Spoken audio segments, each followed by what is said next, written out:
see him in your dreams, or where do you see him at? Oh, I've seen him in my dreams. But if he's stalking you, you see him in your dreams. Do you just see him when no one else does? Why do you know about Slender Man? Because I think Slender Man might have something to do with what's going on with you today. Oh. Most people should know by now of the legendary supernatural entity known as Slender Man. Described to be a tall, thin, black-suited figure, noted to be pale with a bald, featureless head that has no face. He's known to stalk, traumatize, and abduct people, preferably children. He's mostly composed of different works of art and fictional stories, mainly online horror stories or creepypastas, and is described as an interdimensional being. As of today, Slender Man is known as an internet horror icon, and for almost half a decade has had a massive influence and impact on the new horror trend in pop culture. But the most real-world incident inspired by the fictional being Slender Man is the infamous case known as the Slender Man stabbing. In Wisconsin, 3 12-year-olds, Morgan Geyser, Anissa Weyer, and Peyton Leutner, were a so-called band of misfits attending Horning Middle School. These 3 girls were known to be a tad bit immature and not interested in typical things that you would expect from a group of preteens. Morgan and Peyton were said to be the closer friends of the 3, having known each other longer. They would both talk regularly and have long conversations on the phone almost every night, so they seemed pretty inseparable. Anissa was Morgan's newer friend. She lived in the same apartment complex as Morgan and rode the school bus with her every day. Anissa and Peyton knew of each other, but Morgan was a friend that they had in common with each other. She was said at the time to be both of their best friend. Anissa was known as an outsider and wouldn't socialize with too many people other than her small circle. Morgan was into fantasy and had a hyperactive imagination. But Peyton was probably the most social out of the trio, and is known to have a reputation for being quite the crowd pleaser. But together these kids were not all that popular in the first place. The girls would participate in several playful activities with each other, like dressing up, acting as fictional characters, and having sleepovers. But May 31st of 2014 would bring the most drastic and instantaneous change that anyone could have imagined to their seemingly peaceful trio. The girls all got together one evening to have a sleepover, like they tended to do. The next day, shortly after breakfast, the girls set out to go play with each other and would later make their way to an area known as David's Park. David's Park is described to be a grassy plain that was roughly the size of a city block and had public restrooms. Before arriving there, Morgan had pulled out a long, sharp cutting knife that she had taken from her kitchen to show Anissa. Not too long after arriving, the girls had somewhat of a tussle inside one of the park's outposts. It's been mentioned that Morgan was trying to restrain Peyton while Anissa pushed her up against a brick wall. Becoming overwhelmed, Morgan started to lose her nerve and freak out, pacing back and forth and singing to herself. In that moment, Anissa would send Peyton outside to play, while Anissa would confront Morgan. It seems both Anissa and Morgan were plotting something sketchy for Peyton that day, and their first attempt didn't go as planned. However, once Morgan was calm, the two regrouped and would now try for a second attempt, this time with Anissa announcing to play hide-and-seek in the woods near the boundary limits of the park. It can be difficult trying to understand her decision for wanting to stick around after such a violent episode. It's safe to assume that, in that moment, she more than likely had mistaken or dismissed the assault as some form of roughhousing or imaginary play. Surely at some point in time it's possible she grew a little bit concerned as to what they might have been up to, but likely shrugged it off and thought nothing much of it. Needless to say, Peyton probably thought the hide-and-seek would be a fun thing to play. The girls would later continue their way to a road called Big Bend to play their little game of hide-and-seek. The road was described as asphalt that turns into gravel and would later dead end near the edge of the forest. They were no longer in the park, and the area they were in was full of weeds and thick underbrush. Hide-and-seek at this point was considered to be a haphazard affair. Morgan would begin to count while Anissa and Peyton went to go hide. During the count, Anissa would tackle Peyton to the ground, attempting to restrain her, but had difficulty doing so.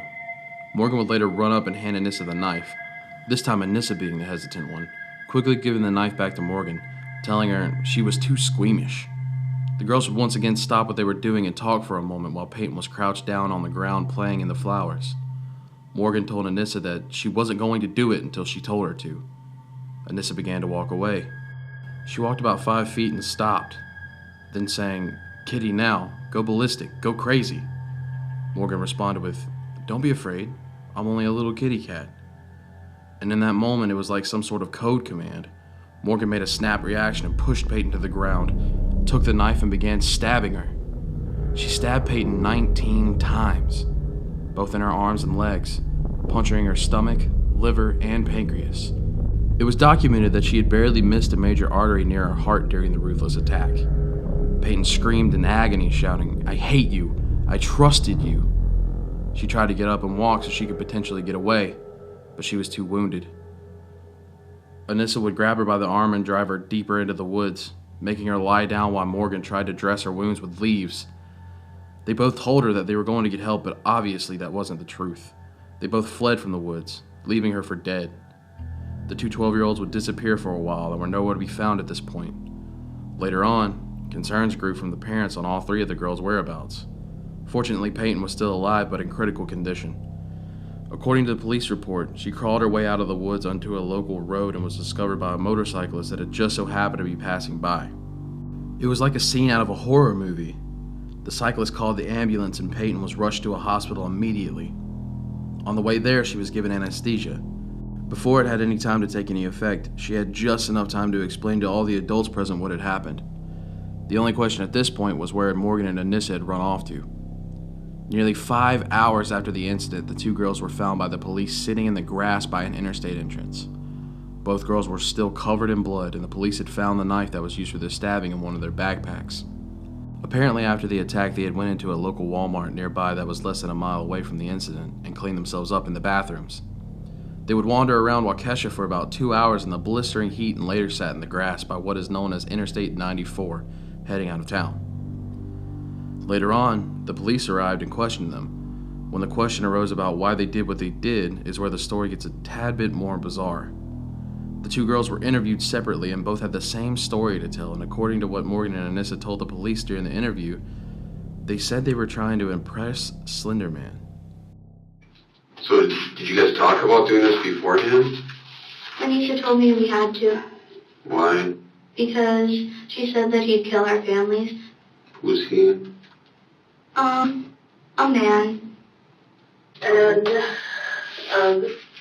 he had these proxies or servants, as people call them. And, Morgan said, "Hey, Anissa, we should be proxies." And I was like, "Okay, how would we do that?" She said, "We have to kill Bella." Apparently, the idea that was in order to protect their families and loved ones from being killed by Slender Man, they would each earn his protection by performing some sort of initiation ritual that required a blood sacrifice, and they would become so-called proxies, or puppets of murder through Slender Man. They would become his servants and would live with him in his mansion somewhere in the woods. And that was their actual documented reasoning for trying to murder their friend. What happened to Bella? Is Bella your friend? She's not Anissa, she's the one who was stabbed. Stabbed? I'm not really sure. Is she dead? I don't know. She was taken to the hospital.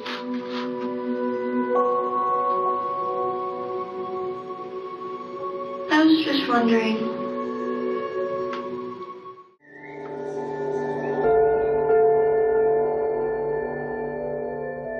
Part of me kind of wanted this to fail. The bad part of me wanted her to die. But the good part of me wanted her to live. The last thing she said to me was, "I trusted you." And then she said, "I hate you." And she kept whispering, "I can't see," over and over and over and over again. I can still hear it. The two girls were tried for attempted murder in the first degree and were held in a juvenile detention facility for about 14 months and just 30 miles away from Waukesha. Did Morgan use the words, "it had to be done"? Yes, Did you tell her to say that? I did not. She's volunteering this to you. Correct. That seems like an unusual thing to say. It does. Did you ask her what she meant by that? I did. And did you have to ask her multiple times? I did. Okay. After you asked her multiple times what she meant by it had to be done, what did she offer you, or what did she say? She told me that the man ordered it. The two girls would later be not found guilty by reason of insanity or defect, and as of February 2018, would be sentenced to a long period of locked confinement and involuntary treatment within mental health institutions. Did you ask her when the man started to first visit her? Yes, I did. What did she tell you? She held up 3 fingers. Like 3? 3. And what did that, did you try to understand what that meant? I asked her if that meant 3 years ago, and she said no, at age 3. She believed that she communicated telepathically with Slender Man, and that once the communication began, that she had to do what it was that Slender Man demanded. And if she didn't do what was demanded, her family wouldn't be safe? She wouldn't be safe, her family wouldn't be safe. Dr. Robbins, was Morgan's entry into this particular crime because of her psychosis? I believe so. Slender Man has indeed made an impact through the internet, as well as had an influence on a lot of people who interest themselves with horror and suspense. But by far, this is the most severe it has gone as far as Slender Man is concerned, especially in the case of these two 12-year-olds. The incident would later be known as the Slender Man stabbing case, and because of this, the Creepypasta Wiki, where most of Slender Man's stories can still be read and found, was blocked from the Waukesha School District. The administrator of the website has regarded this case as an isolated incident, and has also mentioned that it did not accurately represent the creepypasta community. However, the creator of Slender Man expressed deep sympathy for the victim, as well as many members of the creepypasta community, as they would later hold a 24-hour live stream on YouTube to help raise money for the victim to show their condolences. Peyton Leutner is 16 years old now and has recovered since then. She's said to have been doing well, both in school and has surrounded herself with new friends and is happy. Or I guess is as happy as you can be in that situation. But she will undoubtedly ever forget the horrifying experience that both Morgan and Anissa had put her through.